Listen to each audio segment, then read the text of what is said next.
I'm still seeing hella people stitch the video, so I'm gonna remake the prompt so you can use a video that is not completely insulting to people with mental illness and people who are interested in spirituality. Okay? What does she say? What's something you'll get a lot of hate for if you say it out loud? What's something you'll get a lot of hate for if you say it aloud? Being homeless is just you being lazy. Before y'all start saying, no, you're spoiled, you're greedy, before y'all start saying, let me explain myself. You're telling me a Latino that comes to this country, leaving their home country without family, without money, without knowing the language, being undocumented, is more successful than somebody that was born here and knows the language, while the undocumented Latino is getting hate and being told you're stealing our jobs and all this other stuff just because they're hardworking. While the homeless person literally has two advantages compared to the Latino that's undocumented. They're not getting any hate because they're not hardworking. And they're hoping for a miracle. Well, let's be honest. You're not going to get a miracle for holding up a sign saying, I need help. If an undocumented person that doesn't know the language can do it, so can a homeless person that has two advantages compared to them. In conclusion, being homeless is just because you're lazy. And that's the truth. And before y'all start making excuses for them, don't. If a Latino that comes here not knowing the language, being undocumented can do it, they can do it as well. It's tough love. What's something you'll get a lot of hate for if you say it out loud? Happy White People's Independence Day. What's something you'll get a lot of hate for if you say it out loud? Being in a relationship seems very overrated. I've been single my whole life, and I've noticed that way too many of my friends and way too many people that I know only feel validated or see their worth when they're in relationships. They go from relationship to relationship with only a few weeks or months in between, or they always have to be talking to somebody because they don't know who they are outside of being in a relationship. They will settle for mediocre relationships because the thought of being alone is way more terrifying to them, and they're the same people who always complain about their partner and say that they're toxic or they aren't treating them well. When I tell these people that I've never been in a relationship before, they are immediately like, oh my god, but you're so pretty. Don't worry, your day will come. Love will find you. You will find your perfect missing puzzle piece. And I'm like, whoa, I didn't ask for all that. I'm not insecure about being alone because unlike you, my worth and identity and how attractive I am and how worthy I am of love doesn't come from being in a relationship. I'm single on purpose. What's something you'll get a lot of hate for if you say it out loud? Sakura fell victim to one of the worst cases of misogyny I've ever seen. Sakura should have been one of the best characters in Naruto. She was set up to be one of the smartest people in Konoha behind the Nara clan boys, and one of the strongest kunoichi in the entire series behind Tsunade in terms of raw power. Sakura should be able to do everything, especially with the amount of chakra control that she has, but she's able to do literally nothing the entire time. She couldn't help in the fight against Zabuza. Granny had to take over in the fight against Sasori. We all know the Naruto summoning jutsu.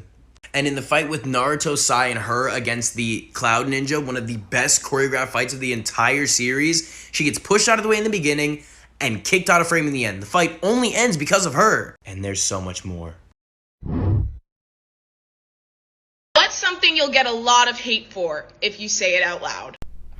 These guys deserved way better than they got. Hear me out, okay? So all we know is that their entire population got banished to the literal shadow realm, the elephant graveyard. They never really tell us why, so I'm not saying racism, but it's definitely something. Then Mr. I Can't Wait to Be King decides to deliberately disobey his father and not only trespass on their land, but insults them right to their face. And then right before the hyenas are about to exercise what Americans call stand your ground, Mufasa swoops in and just violates their entire way of life. And then he says this. If you ever come near my son again. Imagine somebody's child crawls into your backyard, calls you stupid, and then their father pulls up and beats the brakes off you, only to say, If you ever come near my son again. Yeah, I'd be heated too.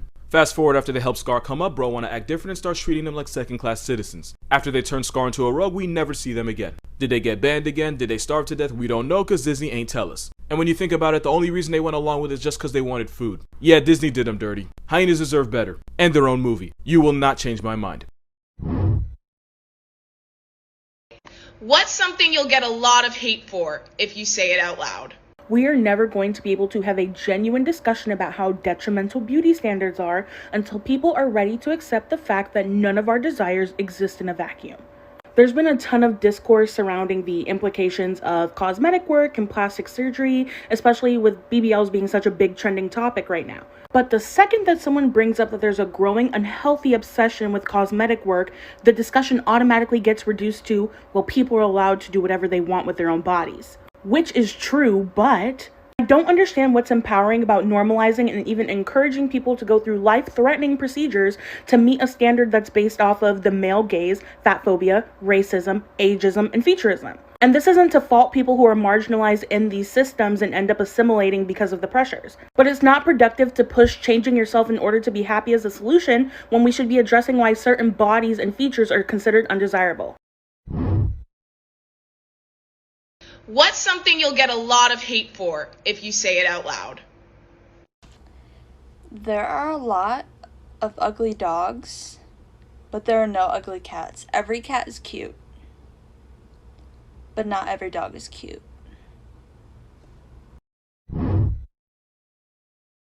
What's something you'll get a lot of hate for if you say it out loud? I'm a transgender man who's going to get pregnant and birth my own baby with the support of my wife. What's something you'll get a lot of hate for if you say it out loud? White queer people make being queer their entire personalities just so they can shelter themselves under the oppression of queer phobia in an attempt to distance themselves from their whiteness, as well as an attempt to justify their own bigotry, because obviously you can't be a racist if you're gay. Everybody knows that.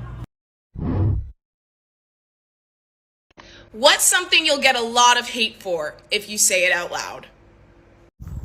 That the final episode of the first season of The Good Place is a perfect metaphor of US Americans joining TikTok and seeing how normal people in normal countries live normal lives with universal healthcare, paid maternity and paternity leave, affordable education that is often wiped after a certain amount of years, cops whose training is measured in years instead of weeks. The fact that those bang bang things just aren't really a thing in a lot of places. And ultimately, it just seems like the US is just a 330 person human trial of Stockholm syndrome to see how far an abusive government can push its victims.